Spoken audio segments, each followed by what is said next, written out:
अस्सलाम वालेकुम and welcome back to my channel. कैसे हैं आप सब। आज जी मैं बना रही हूँ कीमा दाल कीमा और चने की दाल। तो बहुत सारे नाम इसके हैं लेकिन है वही कीमा और चने की दाल। अच्छा जी, कीमा है तकरीबन 250 ग्राम्स, उसके साथ 2 टेबल स्पून मैंने ली है चने की दाल। और इसमें ना मैं डाल रही हूँ बिल्कुल एक चुटकी मीठे सोडे की, जो सोडा होता है खाने में हम यूज़ करते हैं। एक्चुअली ना मेरे पास टाइम बहुत कम है, वैसे मैं डालती नहीं हूँ, लेकिन ये एक टिप भी है। और अगर आपके पास टाइम बहुत कम हो, जैसे मैं अभी सिर्फ 10 से 15 मिनट हैं इसको भिगोऊंगी क्योंकि अभी इतना ज़्यादा टाइम नहीं है। और चने की दाल थोड़े ज़्यादा भिगोई जाए तो वो अच्छी बनती है, लेकिन टाइम नहीं है तो इसलिए मैं इसको डाल के एक चुटकी सोडा डाल के और मैं रख रही हूँ। अच्छा जी, अब स्टार्ट करते हैं। और बहुत ही इजी, बहुत ही जल्दी बनता है, क्योंकि समटाइम्स ना मुझे पहले भी ये क्वेश्चन आते थे कि दाल किसी की सख्त रह जाती है, किसी की नरम हो जाती है। तो मैंने कहा चलो मैं बना रही हूँ तो मैं आपके साथ शेयर करूँ। एक लिया है मैंने मीडियम साइज़ का प्याज, और ये जो है ना मीडियम लीजिएगा क्योंकि इसके साथ मसाला अच्छा बनता है। बहुत ज़्यादा बड़ी लेते हैं तो सालन मीठा हो जाता है, और अगर हम थोड़ा प्याज डालते हैं तो फिर ये होता है कि ग्रेवी नहीं बनती है। तो एक समझो बिल्कुल मैंने मीडियम साइज़ का प्याज लिया है, और उसको मैंने तकरीबन 1/4 कप ऑयल के साथ यहाँ पे मैं इसको थोड़ा सा डार्क कलर करूँगी। बहुत ज़्यादा डार्क नहीं करना क्योंकि बीफ का कीमा है तो फिर वो सही नहीं बनेगा, बहुत काला काला सा हो जाएगा।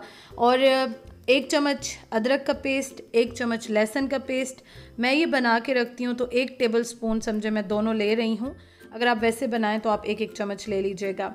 अच्छा जी, प्याज थोड़े से बिल्कुल ब्राउन हुए हैं, थोड़ा सा कलर चेंज हुआ है, तो मैंने उसमें कीमा और उसके साथ मैंने जो अदरक लहसुन का पेस्ट है वो डाल दिया है।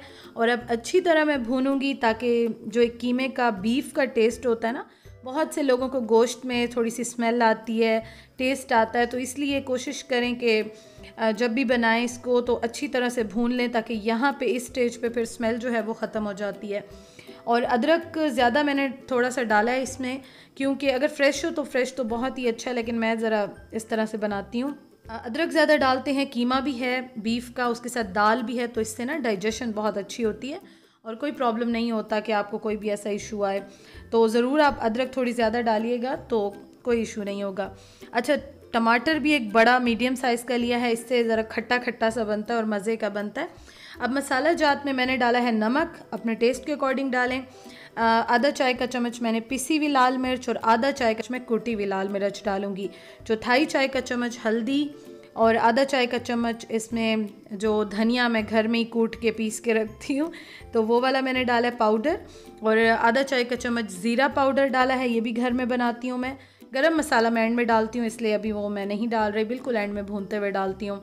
तो बस ये टोटल इसमें मैंने मसाले डाले हैं। अब इसके बाद मैं इसको भून लूँगी, और थोड़ा सा पानी डाल रही हूँ क्योंकि जले नहीं, अदरवाइज़ ये होता है कि आंच थोड़ी सी भी तेज़ हो ना तो मसाला जलने लग जाता है। अच्छा, मेरा जो ये प्रेशर कुकर है ना ये बड़ा छोटा सा है, तो इसलिए मैं इसी के अकॉर्डिंग ही खाना बनाती हूँ। अच्छा, अब मैंने आपको बताया है कि मेरे पास टाइम कम था और बीफ वैसे भी गलने में टाइम लेता है थोड़ा, तो इसलिए दाल को मैंने इसके साथ ही डाल दिया।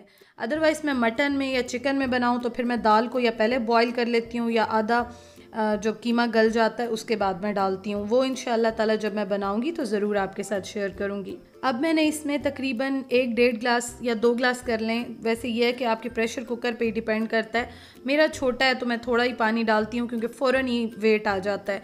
तो आप देख लीजिएगा, प्रेशर कुकर पे बहुत डिपेंड करता है, गैस बनने में थोड़ा सा टाइम लगता है। हार्डली मैंने इसको तकरीबन 8 से 10 मिनट का ही वेट दिया था। दाल भी गल गई, कीमा भी गल गया, और आप देखें बहुत ही हल्का सा मैं भून रही हूँ, बहुत ज़्यादा मैंने भुनाई यहाँ पे नहीं की, हल्के हल्के हाथ से मैं भून रही हूँ ताकि दाल ना टूटे और थोड़ा सा जो प्याज है और जो टमाटर है जो डाला था तो वो भी बिल्कुल ही पेस्ट सा बन जाए, अच्छी तरह भून जाए। भूनना तो है, जाहिर है भुने बगैर तो नहीं बनेगा, लेकिन ज़रा हाथ हल्के रख के मैं भून रही हूँ। अच्छा, इसमें मैंने डाल दिया हरी मिर्च। अब मैं आपको एक बात बताऊँ, भूनने के बाद अगर आप चाहें थोड़ा सा इसको जैसे ढीला ढीला सा सालन टाइप का छोड़ना हो, मैं अभी आपके साथ पिक्चर भी शेयर कर देती हूँ। मैं दोनों तरह से बनाती हूँ, थोड़ा सा 1-2 घूंट पानी डाल के ग्रेवी भी रख देती हूँ, या इस तरह से भुना हुआ भी बनाती हूँ। तो जैसे आपको अच्छा लगे आप बना सकते हैं। अब इसके बाद मैंने 1/4 चाय का चम्मच इसमें डाल दिया है गरम मसाला, ये भी मैं घर में बनाती हूँ। ऑल स्पाइसेस जो होती हैं उनको मैं पीस लेती हूँ, और उसके बाद डब्बा भर के रख देती हूँ। अच्छा, ये मैं बिल्कुल एंड में डालती हूँ। अब इसके बाद मैं यहाँ पे धनिया डाल रही हूँ, और आज मैं इसमें पानी ऐड नहीं कर रही क्योंकि मुझे थोड़ा सा इस तरह का चाहिए था। अच्छा, अब मैं साथ इसके रायता भी बना रही हूँ क्योंकि थोड़ा सा ये भुना हुआ है, तो ऐसा कुछ हो तो रायता, चटनी, ये चीज़ें बड़ी अच्छी लगती हैं। और वैसे मैं ज़्यादातर ना इस टाइम चटनी बनाती हूँ, लेकिन आज मेरा दिल चाह रहा था कि मैं रायता बनाऊँ कीमे के साथ, दाल के साथ, बड़ा अच्छा लगता है। सिंपल जो है, मैंने नमक डाली है, नमक डाला इसमें, उसमें मैंने काली मिर्च डाली है, ज़ीरा पाउडर डाला है, भुना हुआ कुटा हुआ जो घर में बनाती हूँ, और थोड़ा सा मैंने इसमें डाला है पुदीना जो मैं घर में ड्राई करती हूँ। ज़्यादातर ये वाले जो मसाले हैं या इस तरह की चीज़ें हैं ना घर में बनाती हूँ, इसलिए मैं आपके साथ शेयर करती हूँ कि घर में इनकी खुशबू और जायका बहुत अच्छा आता है। आप ख़ुद भी एक बार अगर इस तरह घर में नहीं करते हैं ना, तो एक बार आजमा के देख लें, आपको एक्सपीरियंस हो जाएगा कि बाहर से जब हम लेके आते हैं और घर में जब कुछ ये मसाले हम पीसते हैं, भून के उनको पीसा जाता है, तो बहुत अच्छे लगते हैं। तो जी, कीमा हो गया है मेरा डन, और ट्राई कीजिएगा अगर कभी ट्राई नहीं किया। वैसे तो मोस्ट कॉमन चीज़ है, लेकिन कभी कभी मुझे मेरी प्यारी बहनें बहुत प्यार से कहती हैं कि रेसिपी ये इस तरह की भी शेयर किया करें, तो इसलिए मैं घर में बनाती हूँ तो आपके साथ भी शेयर कर लेती हूँ। Thank you for watching. अपना बहुत ख्याल रखें। इंशाअल्लाह ताला जल्दी मुलाकात होती है। खुश रहें, आबाद रहें। अल्लाह हाफिज़।